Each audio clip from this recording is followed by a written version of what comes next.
et bienvenue. Très heureuse de vous retrouver pour ce nouveau numéro de vendredi 14h, votre magazine du cinéma. Juste avant votre film de la semaine sur icinema.com.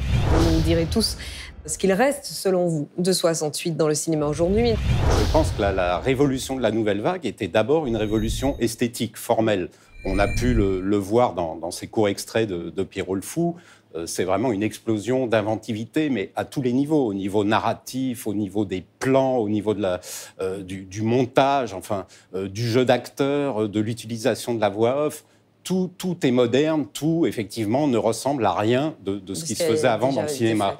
Et finalement, le côté idéologique, politique, va finalement arriver progressivement dans le cinéma de la nouvelle vague. Effectivement, en 68, ça va devenir le cinéma d'intervention, le cinéma militant, le cinéma en prise sur son époque.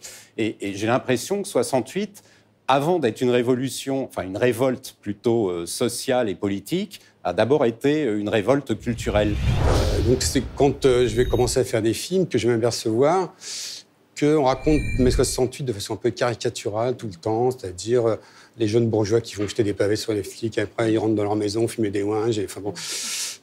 on oublie qu'il y a une grève générale, on oublie que les ouvriers se sont mis, on oublie la commune de Nantes, voilà. Et je me dis, il faut raconter l'IP.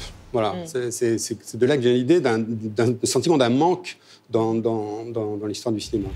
Je peux juste vous dire un souvenir personnel de mai 68, parce que j'avais 11 ans, et on habitait près du Champ de Mars, je crois que c'était un lundi soir, et mon père m'a dit, ils sont tous au Champ de Mars ce soir, les révolutionnaires, il faut que tu viennes voir ça. Ma mère était affolée en disant, mais en fait, vous n'allez pas y aller, et mon père a dit, mais enfin, c'est sa génération, il faut qu'elle le voie. Et vraiment, ce jour-là, de voir le Champ de Mars. Je me souviens, les gens qui étaient sur les pelouses, je disais à mon père, on n'a pas le droit de marcher sur les pelouses, tu me dis ça depuis que je suis née. D'un seul coup, cette image de tous ces gens, de Cohn-Bendit qui parlaient dans les mégaphones et de tous ces gens rassemblés, d'un seul coup, j'étais plus seule. Je ne sais pas comment vous dire. Et je crois que si j'aime les images et si je me suis intéressée au cinéma, c'est l'image de ce soir-là, une espèce de communion d'une génération que j'ignorais existante. Donc c'est une révélation. Et c'est à ça que servent les images, à révéler une appartenance que vous ignorez. Est-ce que le cinéma est, selon vous, indissociable de mai 68 ? Est-ce que la révolte de 68 a été irriguée par la nouvelle vague ? Dans les discussions qu'on avait avec, j'étais môme, Chris Marker et Godard sur la caméra stylo, était un rêve.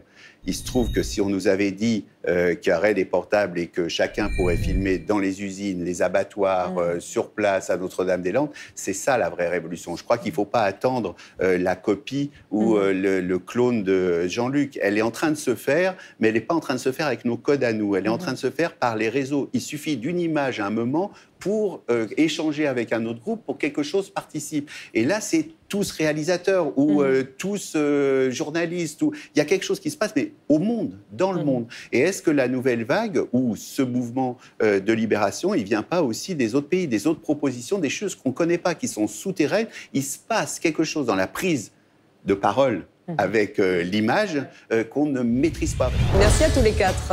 Le cinéma, ça continue sur icinema.com avec votre film de la semaine. Bon film, on se retrouve la semaine prochaine. À 14h, ça s'appelle Vendredi 14h.